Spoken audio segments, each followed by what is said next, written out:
तर विधानसभेच्या तयारीसाठी भाजपचं आज पुण्यात अमित शहांच्या उपस्थितीत अधिवेशन होणार आहे। आजच्या संमेलनात विधानसभेचा रोड मॅपही ठरवला जाणार आहे। महायुतीत 160 ते 170 जागा मागण्यासंदर्भात चर्चेची शक्यता आहे।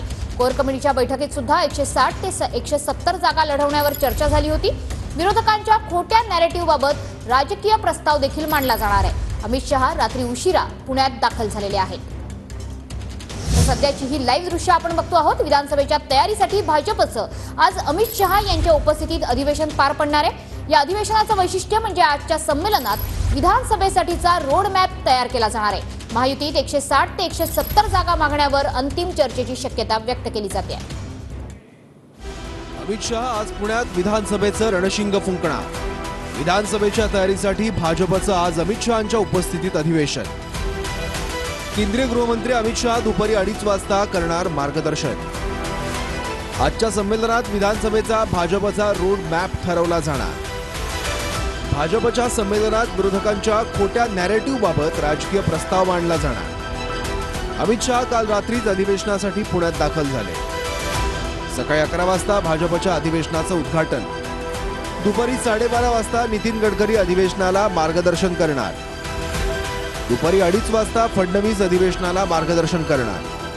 दुपारी 3 वाजता अधिवेशनाचा समारोप अमित शहांच्या भाषणाने होणार। अधिवेशनाला भाजपचे अंदाजे 5000 पदाधिकारी उपस्थित राहतील। तर विधानसभेच्या तयारीसाठी भाजपचं आज अमित शहा यांच्या उपस्थितीत अधिवेशन होणार आहे। आजच्या संमेलनात विधानसभेचा रोड मॅपही ठरवला जाणार आहे। महायुतीत 160 ते 170 जागा मागण्यासंदर्भात चर्चेची शक्यता आहे।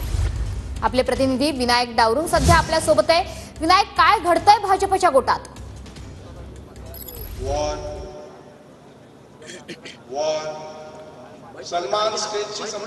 मनाश्री, आपण जर पाहिलं तर भाजपच्या वतीनं आज महाअधिवेशन जे आहे ते ठेवण्यात आलेलं आहे। पुण्यातल्या बाळेवाडीमध्ये आपण पाहू शकतो। याच ठिकाणी थोड्याच वेळात या अधिवेशनाला सुरुवात जी आहे ती होणार आहे। राज्यभरातले 5000 पेक्षा अधिक जे पदाधिकारी आहेत, नेते मंडळी आहेत, हे या अधिवेशनाला या ठिकाणी उपस्थित असतील। आगामी विधानसभा निवडणुकीच्या आधी भाजपकडून हे एक सगळ्यात मोठं अधिवेशन जे आहे ते घेण्यात आलेलं आहे। लोकसभा निवडणुकीमध्ये आपण जर पाहिलं तर अनेक नॅरेटिव्हला सामना जो आहे तो भाजपला करावा लागला होता, परंतु पुन्हा एकदा भाजप जोमाने काम करावं पदाधिकाऱ्यांनी, यासाठी आजचं हे अधिवेशन जे आहे ते घेण्यात आलेलं आहे। केंद्रीय गृहमंत्री अमित शहा हे या अधिवेशनाला प्रामुख्याने संबोधित करणार आहेत। त्यामुळे केंद्रातले एक वरिष्ठ नेते जे आहेत ते या ठिकाणी भाजपचे येत आहेत आणि साहजिकच त्यांचं मार्गदर्शन कशा पद्धतीने भाजप पदाधिकाऱ्यांना असेल हे बघावं लागेल। त्याचप्रमाणे विधानसभेचा कुठेतरी रोडमॅप जो आहे तो भाजपकडून आज जाहीर केला जाईल आणि त्याच अनुषंगानं ही सगळी तयारी जी आहे ती भाजपची या ठिकाणी सकाळपासूनच या सभागृहात झाली आपल्याला पाहायला मिळते। लक्ष विधानसभा फुलवू अष्टदिशा असं म्हणत भाजपचं हे महत्त्वाचं अधिवेशन पार पडत आहे।